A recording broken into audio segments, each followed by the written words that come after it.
Good evening boys. আমি গতকাল তোমাদের খুব বিস্তৃতভাবে অনেকক্ষণ সময় নিয়ে, মানে সে খেজুরে গপ্প করার মতো, তোমাদের রাবর জীবনী বৃত্তান্ত শুনিয়েছি, তার এক্সট্রিমলি অ্যাডভেঞ্চারাস লাইফ, তার কাব্য প্রতিভা, পৃথিবীর বুকে তার ধূমকেতুর মতো বিচরণ, বিশ্ব সাহিত্যের প্রায় মুখ ঘুরিয়ে দেওয়া ইত্যাদি প্রকৃতি, সেগুলো সব বলা হয়েছে। সেটা ইচ্ছে করেই একটা আলোচনা করেছি। তোমরা ক্লাস 12-এ পড়ো এখন। এর পরের বছর যারা পড়তে চাও তারা হয়তো সাহিত্যে সাম্মানিক নিয়ে পড়াশোনা করতেও পারো, ইংলিশে। কেউ কেউ করলে আমি তো খুব খুশি হব ইংরেজিতে যদি করো। তো কাজেই ক্লাস 12টা কিন্তু অলমোস্ট ইউনিভার্সিটির প্রথম সোপান, অর্থাৎ যেটাকে বলে মহাবিদ্যালয় বা কলেজ, তার প্রথম সোপান বলা যেতে পারে ক্লাস 12কেই। একটা সময় তো এইগুলোকে ইন্টারমিডিয়েট বলা হতো, ইন্টারমিডিয়েট কোর্স। এরপরে লোকে কলেজে চলে যায়। যাই হোক, অনেক আলোচনা, অনেক গল্প হয়েছে। এবার আমরা মূল বিষয়বস্তুতে আসি, অর্থাৎ যেটা আমাদের খুব ভালো করে জানতে হবে। কারণ রাবর জীবন বৃত্তান্ত নিয়ে সেই অর্থে পরীক্ষায় আমাকে কোনো কিছু জিজ্ঞেস করা হবে না, কিন্তু রাবু যদি এরকম লোক হয়, তার কবিতা পড়তে আমার তো একটা আলাদা করে একটা রোমাঞ্চ হবে। সেইটুকুনো তোমাদের মধ্যে জাগানোর জন্যই আমার এত বিস্তৃতভাবে জীবনের গল্পটাকে বলা একটা উদ্দেশ্য ছিল। তো যাই হোক, এবার কবিতাটা শুরু করা যাক। মূল কবিতা, ছোট্ট কবিতা। ইটস আ 14 লাইনার, চতুর্দশপদী কবিতা, মানে সনেট। সনেট হচ্ছে একটা, আজকেই খবর বেরিয়েছে, ইটালি,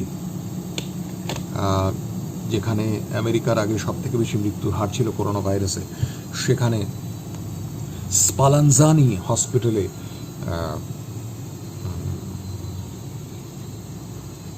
একটা পরীক্ষাগারে ইঁদুরের ওপর ভ্যাকসিন পরীক্ষা করে অভূতপূর্ব সাফল্য পাওয়া গেছে।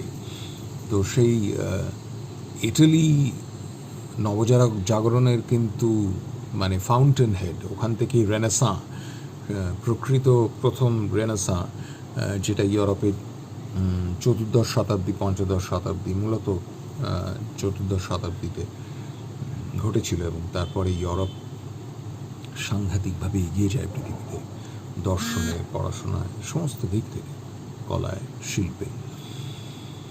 সেই ইটালি থেকেই কিন্তু এই সনেটের উৎপত্তি। পেট্রার্ক বলে একজন প্রথম এই ছন্দে, এই কাঠামোতে কবিতা লিখতে আরম্ভ করেন। Sonnet, classical Petrarch, Italian sonnet পেট্রার্কের হচ্ছে 8 লাইন এবং 6 লাইন। 8 লাইনের একটা অক্টেভ, 6 লাইনের একটা সেস্টেট। পরবর্তীকালে এটা একটু এদিক ওদিক, মানে কি বলবো, একটা ভোল বদল অল্প বিস্তর হয়, ভয়ঙ্কর কিছু না, কিন্তু একটু আধটু। যেমন শেক্সপিয়ার বলাই বাহুল্য, ওনার মতো মৌলিক লোক যদি, মানে ওরকম ভাবনা চিন্তার, ওরকম দুর্ধর্ষ মানুষ যদি কোনো একটা ফর্ম পান, তিনি সেটাকে নিয়ে এক্সপেরিমেন্ট করবেন। তো শেক্সপিয়ারিয়ান সনেট হচ্ছে 3টে কোয়াট্রেন ও একটা কাপলেট, 4 + 4 + 4 12, 3 4 12, আর লাস্টে একটা কাপলেট দিয়ে শেষ। এটা কিন্তু তা না, এটা ক্লাসিক্যাল পেট্রার্কান সনেট 8 + 6, কিন্তু এই অষ্টকের মধ্যে 2টো কোয়াট্রেন আছে, 4 + 4, আর সেস্টেটের মধ্যে 2টো টার্সেট আছে। টার্সেট হচ্ছে 3টে লাইনের একটা ছোট্ট স্তবক, 3 lines + 3 lines. So it's 4 + 4 8, which makes up the octave of the sonnet, and then it's 6 lines. The sestet is made up of 3 + 3. আমি তোমাদের কবিতা পড়ানোর পরে তোমাদের ওই রাইম স্কিমটাও বলে দেব, যে রাইম স্কিমটা কীভাবে হচ্ছে। যদিও রাবো ফ্রি ভার্সের জনক, যারা তাদের মধ্যে একজন, উনি এক্সপেরিমেন্ট করেছেন, কিন্তু একটা এই ব্যাপারে যেন একটা দারুণ কথা মনে পড়ে যাচ্ছে, যে সত্যজিৎ রায়, যার কিছুদিন আগেই আমাদের জন্মদিন ছিল না মৃত্যুদিন ছিল, কী ছিল, কয়েকদিন আগে বোধহয় জন্মদিনই। তো সত্যজিৎ রায়ের একটা খুব বিখ্যাত বই, তোমরা বড় হলে পড়বে, খুব সহজ, ভালো ইংরেজি কাকে বলে, সত্যজিৎ রায়ের লেখা ইংরেজি এবং বলা ইংরেজি থেকে তার একটা উত্তম নিদর্শন পাওয়া যায়। কিছু লোকের ভারতীয় হয়েও যারা অসাধারণ ইংরেজি লিখেছেন, লিখতেন, তেমন কিছু লোকের সুনাম আছে। তো মহাত্মা গান্ধী তাদের মধ্যে একজন। অত্যন্ত সহজ সরল ভাষায় লিখতে পারতেন, সেই বাইবেলের ভাষায়। ভালো ইংরেজির প্রফেসররা চিরকালই বলেন ভালো স্টাইল, ভাবে ইংরেজি লিখতে গেলে কী স্টাইল অ্যাডপ্ট করবো, তোরা বলতেন king James version of the Bible. অর্থাৎ বাইবেল যখন মানুষের মধ্যে আরও বেশি ছড়িয়ে দেওয়ার মানে চার্চের যখন ইচ্ছে হলো, তখন king James version of the Bible এমন ভাষায় লেখা হলো যাতে সহজে সকলে বুঝতে পারে। অর্থাৎ ভাষার আলটিমেট, আধুনিক চিন্তাধারায় the ultimate test for a language is in its ability to communicate. তুমি কত শক্ত ভাষায় লিখছো, লিখে তোমার পাণ্ডিত্য ফলাচ্ছ, তা দিয়ে কারোর কিচ্ছু এসে যায় না। তুমি তোমার ভাষা দিয়ে কঠিন বিষয়কে মানুষের কাছে কিভাবে প্রাঞ্জল করে বলতে পারছো, তুমি তোমার ভাষা দিয়ে সকলকে কি করে তোমার ভাবনা চিন্তা বোঝাতে পারছো বা কমিউনিকেট করতে পারছো, আদান প্রদান করতে পারছো, সেটাই হচ্ছে তোমার ভাষার শেষ কথা। তো সেই জন্য সেই কিং জেমস বাইবেলের মতো সহজ ইংরেজিতে কিন্তু মহাত্মা গান্ধী লিখতে পারতেন। তার এক মানসপুত্র জওহরলাল নেহরু, এরা কিন্তু ইংরেজি চমৎকার অসাধারণ লিখতেন। তো সেই একটু সরে গেলাম। তো আমরা কথা হচ্ছিল আমাদের নিয়ে, তোমার সনেট নিয়ে। তো সনেট তো প্রথমে ইটালি থেকে পেট্রার্ক সনেট লিখতে আরম্ভ করলো। ও হ্যাঁ, মনে পড়ছে যে কথাটা যেখান থেকে বলা, যে জন্য বলা, যে রাবোকে আমরা ফ্রি ভার্সের জনক বলি। তারপরে আমি তোমাদের উদাহরণ দিলাম সত্যজিৎ রায়ের আওয়ার ফিল্মস দেয়ার ফিল্মসের কথা বললাম। সেই আওয়ার ফিল্মস দেয়ার ফিল্মসে সত্যজিৎ রায় একটা জায়গায় গিয়ে বলছেন, যে যাই হোক, সত্যজিৎ রায় খুব ভালো ইংরেজি লেখে, কানেক্ট করে সব ফিরে আসছে। সেইখানে একটা জায়গায় গিয়ে যেন কলকাতায় ফিল্ম ফেস্টিভ্যাল প্রথম খুব জনমানসে একটা আলোড়ন সৃষ্টি করলো ওই 1976-77 সাল নাগাদ। হ্যাঁ, আমার মনে আছে একজন তুর্কির একজন পরিচালক, তার নাম ছিল ইলমাজ গুনে। সেই গুনের ছবি দেখে প্রথম কলকাতার বুদ্ধিজীবীরা, তার আগে বিখ্যাত ডিরেক্টরদের ছবি কলকাতার ফিল্ম ক্লাবসে দেখানো হতো, গুনের নাম একেবারে গুণমুগ্ধ হয়ে গেল পুরো পশ্চিমবঙ্গ। যে একই সঙ্গে একজন ফ্রেঞ্চ খুব খিটকেল ডিরেক্টর, চিরকাল ভীষণ স্বেচ্ছাচারীভাবে সিনেমা করেন, কিন্তু তাকে পৃথিবীর সব বিরাট বড় বড় সিনেমা বোদ্ধা যারা, তারা তাকে সাংঘাতিক শ্রদ্ধা করে। তার নাম হচ্ছে জন লু গোদার। তো গোদারের সিনেমা ভীষণ অন্য রকমের সিনেমা, খুব শক্ত, কেউ বুঝতে পারে না। কিন্তু সত্যজিৎ রায় সেই আওয়ার ফিল্মস দেয়ার ফিল্মসে বলছেন, অনেকেই গোদারকে অনুকরণ করার চেষ্টা করে, অনুকরণ করে কিছুই করতে পারে না, আবুল তাবুল মাথা মুন্ডুহীন কতগুলো জিনিস বানায়। সকলকে তো অনুকরণ করা যায় না, আর গোদারকে তো নয়। তো সত্যজিৎ রায় সেখানে বলছেন, গোদারকে প্রকৃতভাবে অনুকরণ করতে গেলে আগে ফিল্মের ব্যাকরণটাকে গুলে খেতে হবে। ওর সিনেমা ব্যাকরণের সঙ্গে মেলে না। ব্যাকরণের সঙ্গে এর জন্যই মেলে না বিকজ ও নতুন গ্রামার তৈরি করছে, ও নতুন ব্যাকরণ লিখছে। এই ব্যাকরণটা আগের বোদ্ধাদের জানা ছিল না। তা কাজেই সাধারণ লোকের ক্ষমতা নেই যে ওর সেই ব্যাকরণকে উপলব্ধি করে বা সেই জায়গায় পৌঁছয়। তো রাবু কিন্তু খানিকটা সেই রকম। তোমরা তো শুনেছো, এর আগের দিনই বলেছি যে 14-15 বছরের মধ্যে সে কোন জায়গায় পৌঁছে গিয়েছিল, তার যা যা বোঝার, তা যেভাবে কবিতা লেখার ম্যানিফেস্টো সব তার তৈরি হয়ে গিয়েছিল মাথার ভিতর। তারপরে 4-5 বছর লিখে দেখিয়েছে। তো তেমনি উনি কিন্তু সমস্ত ক্লাসিক্যাল ফর্মসগুলো ভীষণ ভালোভাবে জানতেন, এবং যখন তার একটা উদাহরণ দেওয়ার চেষ্টা করতেন, সেটা খুব নিয়ম মেনে, নিয়মসঙ্গতভাবে, একদম টাইটলি ইউনিফর্ম ভাবে সেই ছন্দবদ্ধভাবে লেখা লিখতেন। এই কবিতাটা কিন্তু is more of an example of Rimbaud's tremendous grasp over the basics of poetry, basics of the rhythms of poetry, the rhyme of poetry, the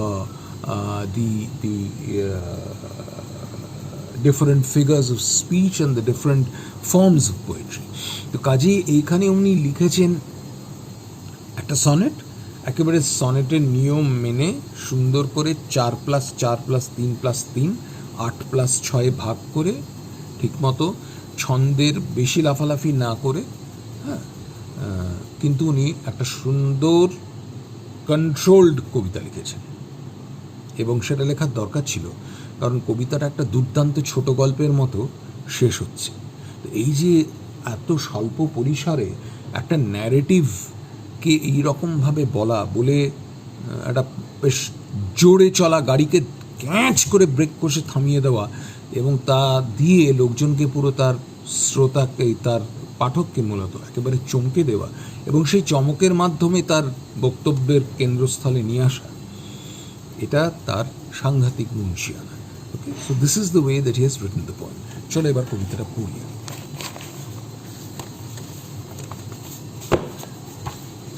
পড়ছি আস্তে আস্তে, মন দিয়ে শোনো।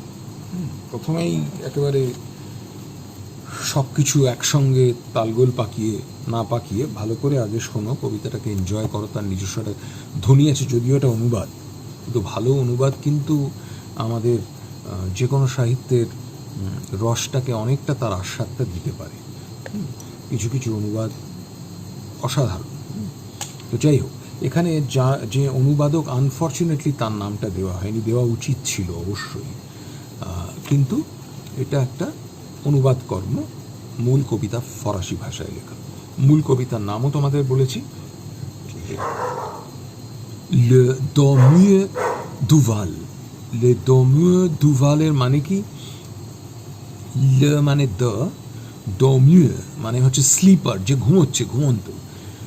দুভাল ইন দ্য ভাল হচ্ছে ভ্যালি, তো the sleeper in the valley, সেটাকে একটু আলাদা করে এখানে স্লিপ ইন দ্য ভ্যালি করা হয়েছে, কিন্তু আক্ষরিক অনুবাদ করলে কিন্তু স্লিপার ইন দ্য ভ্যালি হবে। লে dormeur দুভালের মানে তাই হয়।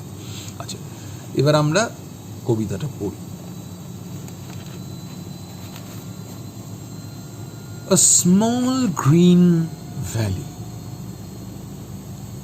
where a slow stream flows and leaves long strands of silver on the bright grass.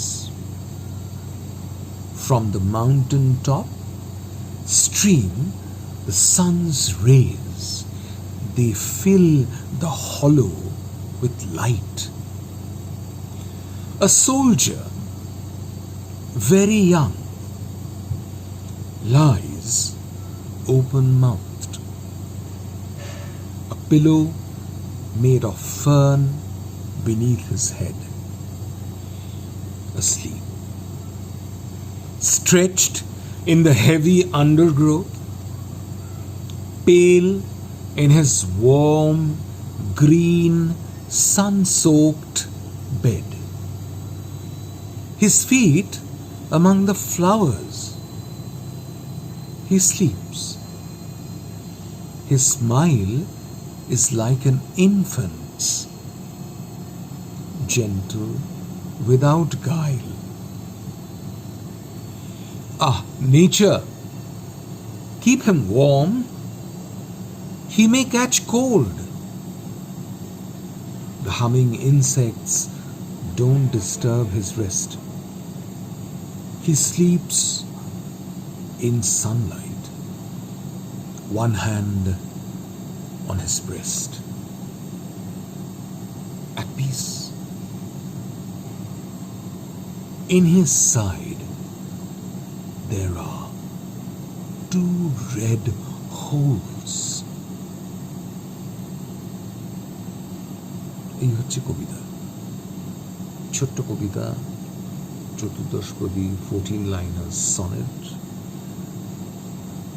পড়তে পড়তে শুরু করতেই যেন শেষ হয়ে যায়, কিন্তু ঠিকমতো পজ দিয়ে পড়লে ছাত্রে ছাত্রে তার মানে চিত্র তৈরি করতে করতে যায়। এবং কি অসাধারণ, কি ছন্দময়।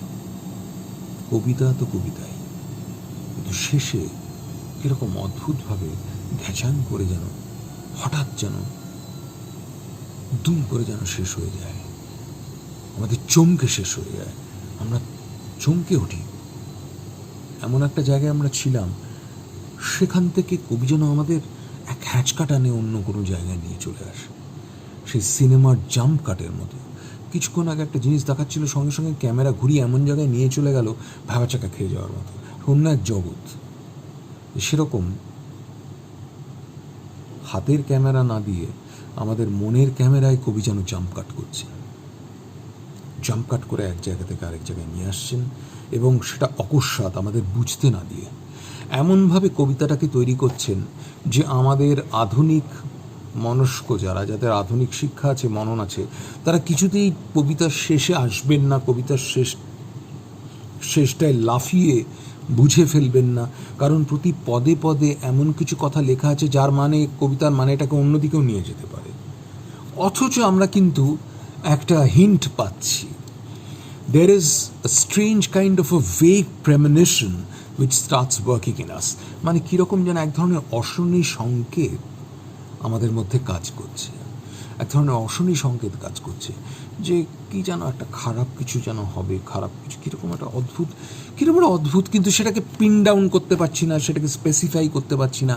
কবি স্কিল এইখানে, এটা কিন্তু পুরোপুরি উনি ইচ্ছা করে করছেন।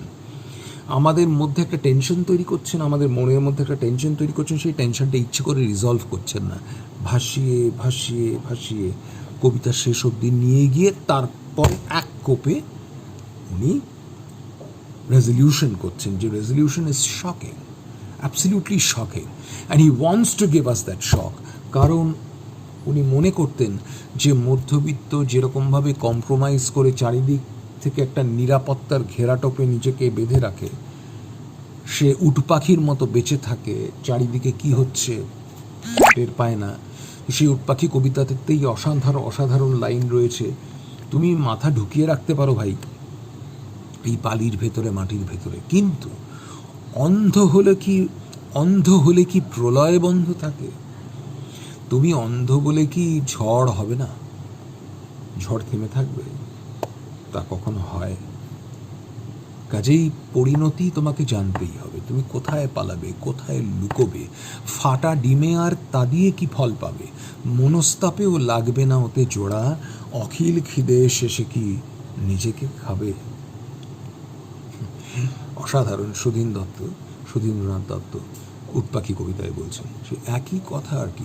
That is exactly where Rimbaud wants to hit. সে মধ্যবিত্ত পেতি বুর্জোয়া সম্প্রদায়ের মানসিকতায় আঘাত করতে চাইছে, সে তার মনটাকে আঘাত করতে চাইছে। জেগে ওঠো, ফুলের মতো ফুটফুটে ছেলেরা মারা যাচ্ছে, তোমার ছেলে নয়, তোমার প্রতিবেশীর ছেলে, তাই তো, বা প্রতিবেশীর আত্মীয়র ছেলে, আর তুমি নাকে তেল দিয়ে ঘুমোবে।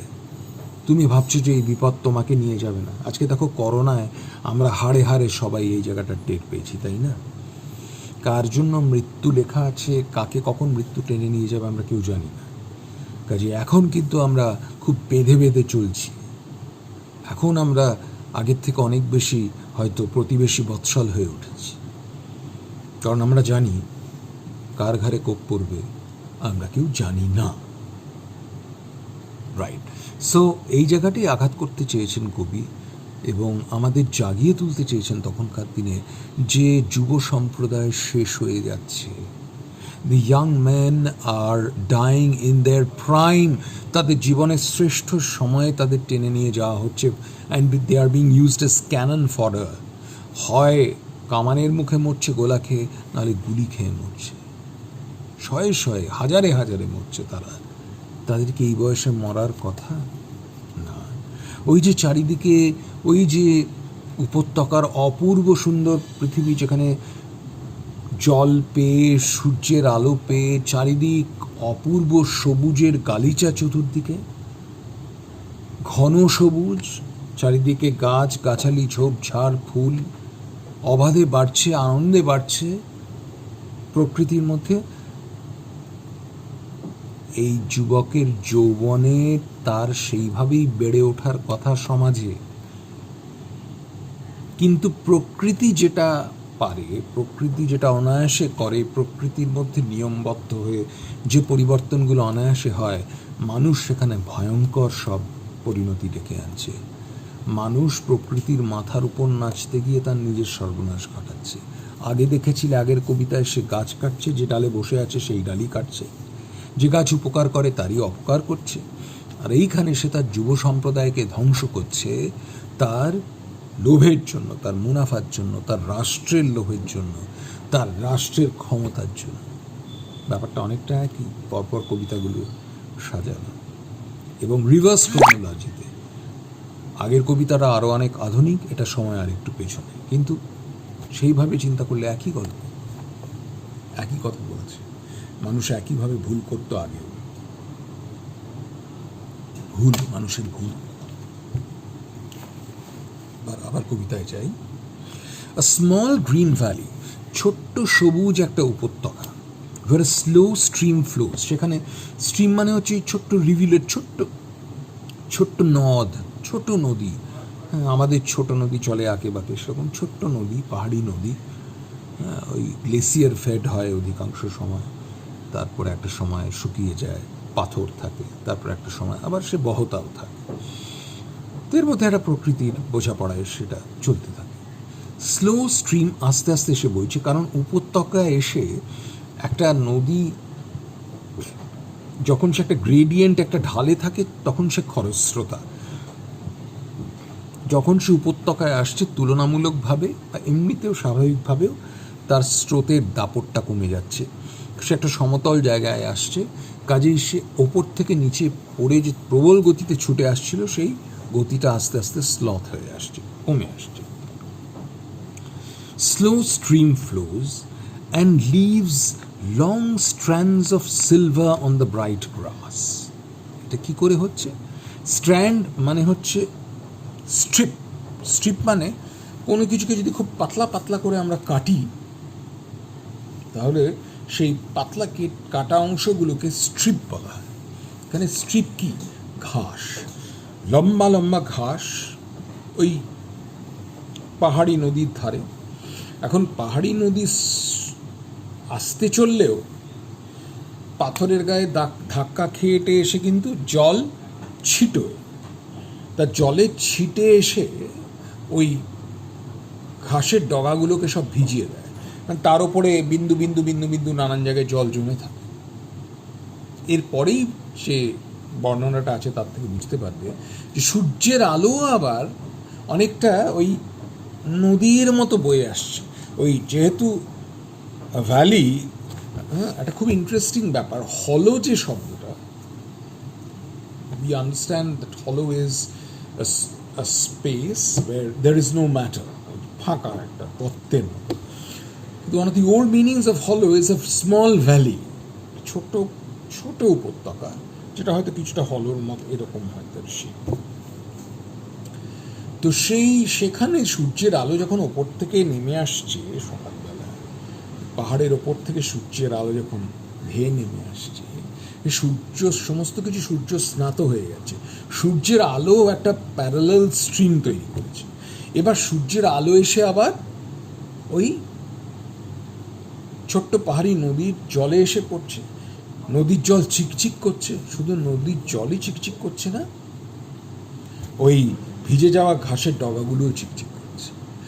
গোটা এই সমস্ত নদীটা, ঘাসের ডগাগুলো, এগুলো সব মনে হচ্ছে যেন একটা রূপলি ছটা, তার উপর দিয়ে যেন একটা রূপোর ছটা, একটা রূপলি ঝলমল চলছে, সূর্যালোকের রূপলি ঝলমল। সোনা রোদে ঝিকমিক যেমন, এটা হচ্ছে একটা রূপলি আভা। From the mountain top stream the sun's rays, ওই পাহাড়ের ওপর থেকে সূর্যের রশ্মি নিচের দিকে ভেসে আসছে। দে ফিল দ্য হলো ফুল অফ লাইট, পুরো হলোটাকে চারিদিক যেন আলোময় করে রেখেছে, আলোময় করে তুলেছে। সেই সবুজের মধ্যে আলো পড়ে এক ধরনের অদ্ভুত আভা, আবার জলের মধ্যে আলো পড়ে সেটা আরও একটা রূপলি আভা, চারিদিক ঝলমল ঝলমল করছে, একটা অপূর্ব সুন্দর রোদ ঝলমলে একটা সকাল, এবং চারিদিকে খুব সুন্দর প্রকৃতিও রয়েছে। তো the first 4 lines is a description of the sheer beauty of nature, of the glorious beauty, early morning beauty of that valley when sunshine is soaking, is almost flooding the entire valley with its rays, with its light. So the entire valley becomes like a valley of light, and the words the word. So these are the first 4 lines. এটা হচ্ছে প্রথম quatrain. Okay, part of the octave কিন্তু প্রথম 4 line. এরপরে কিন্তু it's another stanza. The octave is made up of 2 stanzas of 4 lines each. So now we are moving to the second stanza of the octave, 5th line. A soldier, very young, lies open mouthed. ওখানে দেখা যাচ্ছে ওই ঘাসের ওপরে খুব অল্প বয়স্ক, প্রায় কিশোর এক যোদ্ধা শুয়ে রয়েছে, মুখটা হাঁ করা। মুখটা হাঁ করা, লক্ষ্য করো, মুখটা হাঁ করা শুনলে কি মনে হয় আমাদের? একটা খুব খারাপ পরিণতি, অথবা মুখটা হাঁ করে লোকে যখন ভীষণ ক্লান্ত হয়ে যায় লোকে, তখন মুখটা এমনিতেই এরকম হাঁ হয়ে যায়। অনেকে নাকটা হয়তো আটকে রয়েছে, নাক বন্ধ হয়ে রয়েছে, মুখ দিয়ে মানে বডি অ্যাডজাস্টমেন্টগুলো করে নেয়, গভীর ঘুম ভাঙবে না, নাক থেকে নিঃশ্বাসটা তখন লোকে মুখ দিয়ে নিতে আরম্ভ করে, কাজেই মুখটা খোলা থাকে। সেরকম একটা জিনিস হতেই পারে। রণক্লান্ত এক সৈনিক, বলাই যায় যুদ্ধক্ষেত্রে সে এত ক্লান্ত, সে এত পরিশ্রান্ত যে ওই অপূর্ব যে সবুজ চারিদিকের যে শান্তি, ওই উপত্যকার শান্তি যেন তার মধ্যে একটা স্লিপিং পিলের মতো কাজ করেছে। সে ওখানে গিয়ে ক্লান্তিতে শ্রান্তিতে ঘুমিয়ে পড়েছে, মুখটা তার খোলা। তার চেহারা দেখেই বোঝা যাচ্ছে, চুল, শরীরের গঠন সব কিছু দেখে খুব কম বয়স, কিশোর, আর সদ্য যৌবন প্রাপ্ত যুবক। A pillow made of fern beneath his head. একটা বালিশ, ওই ফার্ন, জানো তোমরা, ফার্ন হচ্ছে এক ধরনের কনিফেরাস ট্রি বা বুশ, একটা গ্রোথ। তো সেই ওখানে বিশেষ করে এগুলো পাহাড়ি এলাকায় খুব পাওয়া যায় ফার্ন। তো ফার্ন গাছে ভর্তি, ফার্ন গাছের ছোট ছোট ঝোপঝাড়ে ভর্তি পাহাড়ি এলাকা। সেই ছোট ছোট ছোট ছোট ফার্ন ওখানে বড় হচ্ছে। আর ফার্ন না মানে খুব এতিপেতি না, ছোটোবেলা থেকেই ফার্নের একটা একটা একটা গড়নের একটা ঋজুতা আছে ধরনের। যে ফার্ন জিনিসটা মানে অনেকটা নেটের মতো, পাশাপাশি ফার্ন যদি একে অপরের গায়ে ঠেলে ওঠে, it will become almost like a net. নেটের মধ্যে যেমন কয়েলস খুব ঋজুভাবে একে অপরকে টেনে রাখে, একটা টেনসাইল একটা ব্যাপার তৈরি হয়। তাই জন্য তুমি নেটটা টান টান করে রাখলে নেটের উপরে, তোমরা তো দেখো ট্র্যাপিসে কত উঁচুর থেকে লোকেরা লাফ মেরে তারপর উঠে যায়। এটা সেরকম শক্তিশালী নিশ্চয়ই না, কিন্তু ওই যে মাথাটা রাখলে মাথাটা দুম করে পড়ে যাবে না। ওই যে ফার্নের যে আউটগ্রোথ, যে বুশ, ওটা মাথাটাকে কিন্তু কিছুটা প্রেশার দিয়ে ওপরের দিকে তুলে রাখবে, দুম করে নেমে যাবে না। কাজেই ওই যে ছোট্ট একটা এই ক্ষুদ্রাতি ক্ষুদ্র যে ডিটেলস, সেই ডিটেলস এর পুঙ্খানুপুঙ্খ বা ভাব বা তার মাহাত্ম্য থেকে কিন্তু একজন শিল্পীর মান বোঝা যায়। যে একটা অত্যন্ত ক্ষুদ্র ডিটেলকে উনি ব্যবহার করবেন তার গল্প বলা বা তার কবিতা লেখা বা তার যে কোনো তার শিল্প সৃষ্টির যে একটা সম্যক পরিণতি, তার মধ্যে ওটা একটা একটা উৎকৃষ্ট উপাদানের কাজ করবে। It will do its work, it has a specific role to play. ওটা এমনি এমনি ওখানে আসেনি। ফার্ন চুজ করেছেন, ফার্ন হয়ও, এবং সেটা প্রকৃতির সঙ্গে আসল বাস্তবের সঙ্গে এমনভাবে মিলিয়ে বলেছেন যেটা সত্যিই হয়। এটা জাস্ট একটা ফালতু ডিটেল নয় বলার জন্য বলেছেন না।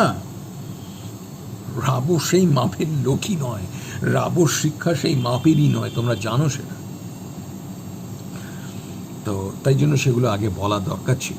So you know what kind of a poet is writing this poem. তার শিক্ষা কোন মাপের শিক্ষা, কোন কতটা তার ব্যাপ্তি, কতটা তার গভীরতা।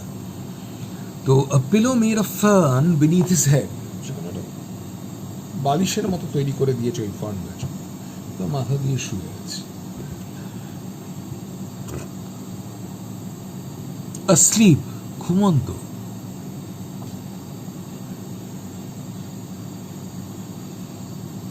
stretched in the heavy undergrowth, ওর তলায় কিন্তু প্রচুর গাছগাছালি, ঝোপঝাড়, ঠিক একদম।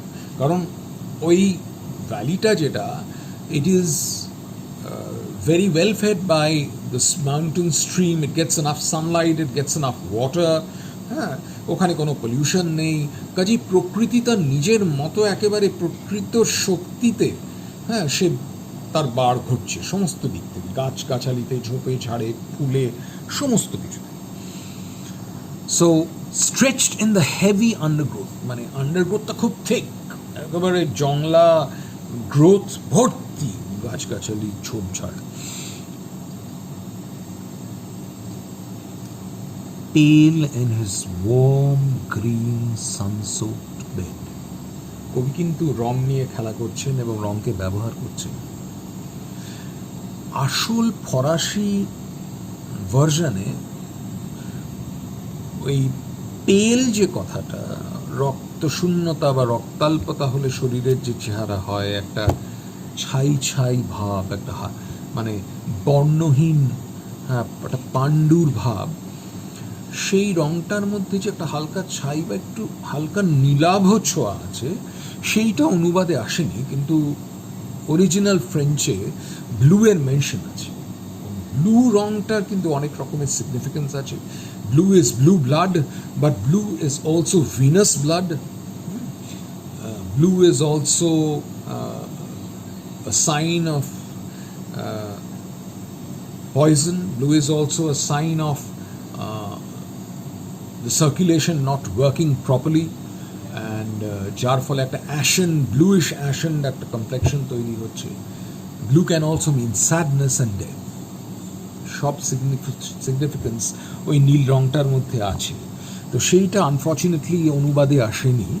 তো যাই হোক, পেল শব্দটার মধ্যেও তার মধ্যেও একটা হিন্ট রয়েছে। কাজেই আমরা ওপেন মাউথড পেলাম, স্লিপ পেলাম, পেল পেলাম। In contrast to the warm green sunsoak bed, ওই যে সানসোক, ওখানে তো রোদ পড়ছে, ওই রোদের সকালে ঝলমলে রোদে ওই গাছগাছালি তো আস্তে আস্তে গরম হয়ে উঠছে, তার তো একটা তাপ আছে, সূর্যের রশ্মির তো একটা তাপ আছেই, সেটা সকালে একটু নরম আরামদায়ক ব্যাপার থাকে, তারপর বেলা বাড়ার সঙ্গে সঙ্গে সেটা বাড়তে আরম্ভ করে, তার মধ্যে তারপরে আল্ট্রাভায়োলেট রেজ আসে, অন্যান্য অনেক কিছু হয়, এবং মানে বিদেশে ওই রকম না হলেও আমাদের এখানে তো সে দাবদাহ তৈরি হয়ে যায় দুপুরবেলায়। তো এবং আজকাল তো বেলা 10টা 11টাই ওরকম একেবারে পা পুড়িয়ে দেওয়া, হাতের চেটো পুড়িয়ে দেওয়ার, গায়ে চ্যাট করে মনে হয় যেন গা পুড়িয়ে দিচ্ছে। তো নিশ্চয়ই যে জায়গার কথা কবি বলছেন সেখানে ওই ধরনের রোদ ছিল না, কিন্তু গরম ছিল, প্লেজেন্ট একটা ওয়ার্ম ছিল, মানে which is a sign of life. So তোমরা লক্ষ্য করবে all these colors, the green, the light, the silvery luminescence, the valley full of light, এগুলো সব হচ্ছে কিন্তু they are signs of life. The flowing river, the flowing rays of light, these are all signs of Bahamanata. These are all signs of flow. These are all signs of life, of the continuance of life. As much are the green shrubs, the green trees, flowers, etc., the entire green valley. So the greenness of the valley is actually a sign of the vigor and life in those plants and trees.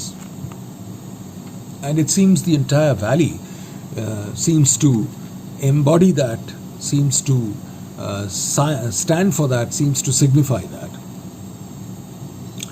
So in the heavy undergrowth, pale in his warm green sunsoak bed, মানে রৌদ্রস্নাত বিছানা, সবুজ রৌদ্রস্নাত বিছানা, কি সুন্দর description. সেইখানে কিন্তু ওকে ওর যে ত্বক, ওর যেটুকুনো ওর ইউনিফর্মের বাইরে শরীরের যেটুকুনো অংশ দেখা যাচ্ছে, হাত, গলা, মুখ, তার মধ্যে কিন্তু একটা পাণ্ডুর রক্তাল্পতার ভাব রয়েছে। এই বলে এইটায় প্রথমটায় তো একেবারে সব খুব সুন্দরভাবে প্রকৃতি সমস্ত কিছু আলোয় ধুইয়ে দিচ্ছে, আলোকেরই ঝর্ণা ধারায় ধুইয়ে দাও, সেরকম একটা দৃশ্য। দ্বিতীয় স্টানজাটা কিন্তু কন্ট্রাস্ট, মানে there are signs of life, there are certain hints of perhaps that are আমাদের মনে যেন একটু প্রেমনিশন তৈরি করছে that perhaps all is not well with the soldier, but it is not being spelled out, it is not being said, মানে সেটা কবি hint দিয়েই যাচ্ছেন, সামনে কিছু মানে উপরে তুলে বা পরিষ্কারভাবে কিছু বলছেন না। এই নিয়ে আমাদের অক্টেভটা শেষ হয়ে গেল। এবার দ্বিতীয় ভাগ সনেটের সেস্টেট শুরু হলো। তাহলে দুটো 4 লাইনের কোয়াট্রেন দিয়ে 4 lines plus 4 lines, 2 quatrains made up that octave. এবার সেস্টেট শুরু। প্রথম টার্সেট, প্রথমে একটা 3 লাইনের স্তবক, তারপর আবার একটা 3 লাইনের স্তবক। কি বলছে? His feet among the flowers, ওর পার দিকে তাকিয়ে, ওর যে ইউনিফর্ম পরা বুট টুট যাই হোক, পায়ের দিকে তাকিয়ে কবি বলছেন ওর পা ফুলের মধ্যে রয়েছে। মানে ওই গ্রাউন্ড লেভেলে অনেক ফুল হয়, তোমরা জানো যে আমাদের সান্দাকফু, ফালুত এসব জায়গাগুলো রয়েছে, দার্জিলিং থেকে যাওয়া যায়, সেখানে ভ্যালি অফ ফ্লাওয়ার্স বলে একটা জায়গা রয়েছে, সেখানে ওই ফুলের উপত্যকা, সেই ফুলগুলো যেমন গাছে হয় তেমনি ঝোপ ছাড়ে এবং গ্রাউন্ড লেভেলেও প্রচুর ফুল থাকে। তো কাজেই ওখানে ভ্যালির গ্রাউন্ড লেভেলে প্রচুর ফুল ছিল, সেই ফুলের মধ্যে ওর পাটা রয়েছে। there is a bit of significance here also, যাই হোক ফুলের মধ্যে রয়েছে, সুন্দর একটা দৃশ্য। he sleeps, ও ঘুমোচ্ছে বারে বারে, তন্ময় একেবারে গভীর ঘুমে, অচৈতন্য হয়ে ঘুমোচ্ছে প্রায়। he sleeps, his smile is like an infant's, gentle without guile, অসাধারণ। মুখে একটা যেন স্মিত হাসি দেখতে পাচ্ছি, সেই স্মিত হাসিটি একটা নিষ্পাপ শিশুর মতো, লাইক এন ইনফ্যান্টস, লাইক শিশুর মতো নিষ্পাপ তার মুখের মধ্যে ওই ভাবটা। বলে না যে শিশুদের মধ্যে দেব ভাব থাকে, দেবতুল্য ভাব থাকে, কারণ তারা এমন জায়গা থেকে এসছে, তাদের মধ্যে ওই দেব ভাবটা, ওই অপূর্ব দেবজ্যোতিটা তখনও চলে যায়নি, সেটা যেন ওই মুখের মধ্যে কিছুটা রয়েছে। কবি বলছেন যে তার মুখের মধ্যে কোনো হিংসা নেই, বিদ্বেষ নেই, কঠিন রেখা নেই, মুখটা যেন নরম হয়ে, মুখটা যেন ঘুমের মধ্যে এক মিষ্টি বাচ্চা শিশুর মুখ, এমন আনন্দে ঘুমোচ্ছে।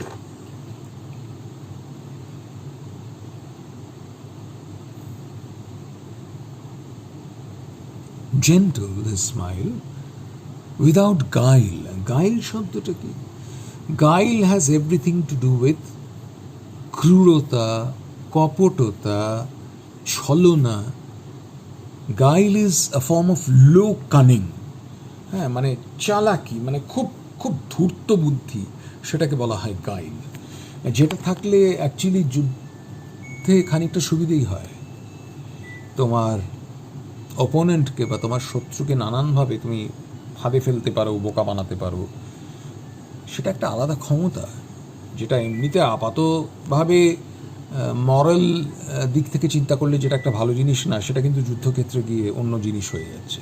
তাই জন্যই বোধহয় লোকেরা বলেছেন, জ্ঞানীগুণীরা, যে all is fair in love and war. কাজেই ওইখানে গিয়ে যুদ্ধক্ষেত্র এবং প্রেম, যেটা আরেক রকমের যুদ্ধক্ষেত্র, সেখানে সব চলতে পারে। মানে সেখানে প্রথাগত ভালো মন্দের বাইরে যেতে হয় মানুষকে।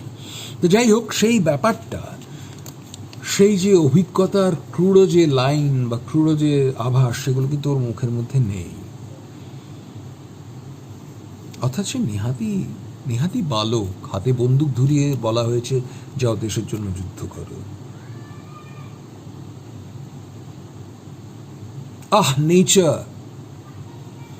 Keep him warm. কবি বলছেন, প্রকৃতিকে বলছেন, হে প্রকৃতি, তুমি ওকে একটু গরম করে রাখো, একটু আবড়ে রাখো। হি মে ক্যাচ কোল্ড, ও তো ঠান্ডা লেগে যেতে পারে। এই যে কবি কিন্তু এতক্ষণ ডিরেক্টলি কথা বলছেন, কবিতাটাকে নারেট করছেন towards one person or maybe a group of persons যারা কবিতাটা পড়বে।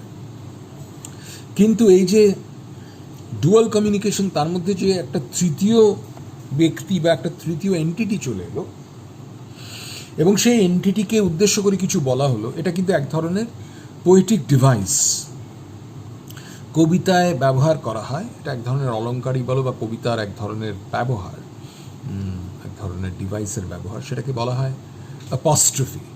তোমরা অ্যাপস্ট্রফি জানো যে পসেসিভ কেস বসানোর জন্য অ্যাপস্ট্রফি দিয়ে এস বসাতে হয়, তাই তো, তাই পজেশন বসানো যায়।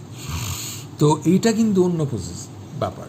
এইখানে অ্যাপস্ট্রফি মানে হচ্ছে এই যে তৃতীয় ব্যক্তি যাকে বলছেন কবি, এবং সে অধিকাংশ ক্ষেত্রে সে ইনঅ্যানিমেট অবজেক্ট যাকে পার্সনিফাই করা হয়েছে। তাই নেচার, প্রকৃতিকে তো আমরা ধরতে পারি না। প্রকৃতি as such collectively is an abstraction. কিন্তু আমরা প্রকৃতিকে মা ডাকি, প্রকৃতিকে আমরা অ্যাড্রেস করি অনেক সময়। তো সেটাই, তার মধ্যে তার একটা পার্সনিফিকেশন আছে, despite nature being conceptually an abstraction. তো সেই রকমভাবে যখন কাউকে বলা হয়, তৃতীয় কাউকে, which is actually an abstract entity but is being addressed as a person or in lieu of personification, তখন সেটাকে বলা হয় অ্যাপস্ট্রফি। কাজে এখানে অ্যাপস্ট্রফি ঘটল এবং অ্যাপস্ট্রফি ইউজ করে কবি নেচারকে বলছেন, প্রকৃতি তুমি এই যোদ্ধাকে কিন্তু একটু আবড়ে রাখো, নিরাপদে রাখো। হি মে ক্যাচ কোল্ড, ঠান্ডা লেগে যেতে পারে ওর। প্রথম টার্সেট শেষ হল, last tercet. The humming insects don't disturb his rest. ভনভন করছে চারিদিকে ছোট ছোট পোকামাকড়, তারা কিন্তু ওর ঘুমটাকে ভাঙাতে পারছে না। তাদের জন্য কখনো ঘুমের মধ্যে লোকে কিন্তু মাছি টাছি বসলে তার ঘুম ভাঙে না, কিন্তু তার নাক হাতের দিকে তার হাত চলে যায়, সকলের না, কারোর চেয়ে। সেরকম কিছু তো হচ্ছে না। They don't manage to disturb his rest. He sleeps in sunlight. ও অচৈতন্যভাবে ওই সূর্য স্নাত হয়ে ঘুমিয়েই যাচ্ছে। One hand on his breast, একটা হাত ওর বুকের ওপরে, যেন পরম আরামে, পরম বিশ্বাসে পরিশ্রান্ত শরীরকে ছেড়ে দিয়ে সে একেবারে অচৈতন্য হয়ে ঘুমাচ্ছে। প্রকৃতির কোলে যেন নিজেকে সঁপে দিয়েছে। অ্যাট পিস, অসাধারণ আয়রনি নিয়ে কবি বলছেন at peace. He is at peace. ও এখন যেখানেই থাকুক, যেভাবেই থাকুক, ও কিন্তু শান্তিতে আছে। এর পরের লাইনটাই হচ্ছে কবিতার সব থেকে স্ট্রাইকিং লাইন, সব থেকে আধুনিক লাইন এবং রাবসুলভ লাইন, এবং গোটা কবিতাটাকে পুরো ঘুরিয়ে দিচ্ছে 180 degrees. In his side there are 2 red holes. red holes, শরীরে 2 ফুটো। যে কোনো আধুনিক পাঠিকা পড়ে সঙ্গে সঙ্গে বুঝতে পারবেন কি ঘটেছে।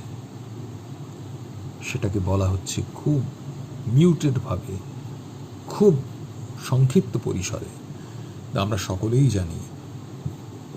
এবার যেন ব্যাক ক্যালকুলেশন করে যদি আমরা যাই, ওই শরীরে রক্তাল্পতা, ওই ঘুমিয়ে থাকা, ওই অসাড় হয়ে থাকা, ওই বুকের উপর হাত রেখে মুখ খোলা অবস্থায় পড়ে থাকা, সমস্ত কিছু এবার যেন একটা টোটালিটি অফ দ্য সোলজার্স প্রিডিকামেন্ট সেই দিকে আঙ্গুল দিয়ে দেখাচ্ছে। There is now we are assured by the last sentence that the only possible outcome from having taken in those 2 bullet holes in his body is death. মারা গেছে। এবং ওই অপূর্ব সুন্দর প্রকৃতির মধ্যে ওই অপূর্ব সুন্দর যুবক অপূর্ব তন্দ্রায় তন্দ্রাচ্ছন্ন হয়ে চির ঘুমে শুয়ে আছে চির শান্তিতে। কিন্তু কি অসম্ভব আয়রনি, জীবনের ব্রাহ্ম সময়ে, জীবনের শ্রেষ্ঠ সময়ে সে গুলি খেয়ে অত সুন্দর একটা জায়গাকে যেন মুহূর্তে কদর্য করে দিল ওই সৈনিকের মৃত্যু। ওই সবুজ সূর্যস্নাত যে উপত্যকা, সে উপত্যকা যেন মুহূর্তে লাল হয়ে উঠল ওই শরীরের, ওই সৈনিকের শরীর থেকে নিঃসৃত রক্তে রাঙা হয়ে উঠল, যেটা ওই উপত্যকার আসল রূপ। কারণ ওই উপত্যকা কিন্তু মৃত্যু উপত্যকা। আপাত দৃষ্টিতে মনে হচ্ছে সুন্দর প্রকৃতি, অপূর্ব সৌন্দর্যে ভরিয়ে রেখেছে তাতে, কিন্তু সেখানেই লুকিয়ে রয়েছে কুৎসিত কদর্য একটি কম বয়সী যুবক সৈনিকের মৃত্যু, যা গোটা জিনিসটার মধ্যে একটা অদ্ভুত বিষদৃশ্যতা তৈরি করছে। তার মানে একটা অদ্ভুত বেখাপ্পা জিনিস এই মৃত্যু। এবং সেই মৃত্যু, এই পরিণতি দিয়ে যে সুন্দর পরিবেশটা সৃষ্টি করেছিলেন কবি, সেটাকে তিনি ভেঙে টুকরো টুকরো করে দিচ্ছেন। এটাই আধুনিক কবিতা, এটাই আধুনিক কবিতা লেখার একটা ভঙ্গি, এটাই আধুনিক কবিতা লেখার কুঠার, শানিত তরবারি, যেটা রামও তৈরি করে ফেলেছিলেন এবং মোস্ট প্রবাবলি 16 বছর বয়সে সেটা করে দেখিয়েও দিয়েছিলেন এই কবিতায়। এই সেই অসাধারণ কবিতা, তোমরা শুনলে, আমি বুঝিয়ে সুন্দর করে তোমাদের বললাম। আরও একটা ছোট্ট কনক্লুশন এরপরে তোমাদের দেব এটা, তারপরে কিন্তু আমি নানান ধরনের প্রশ্ন দেব। তোমাদের যদি কিছু বোঝার থাকে এরপরে তোমরা প্রশ্নগুলো আমাকে করতে পারো, এখনই করতে পারো। আমি লাইনে আমি তোমাদের যত তাড়াতাড়ি সম্ভব উত্তর দিয়ে দেবো এখনই, আর পরে আলাদাভাবে তৈরি হয়েও করতে পারো এটা দেখে। এটা আমি এখনই লোড করে দিচ্ছি। Good night.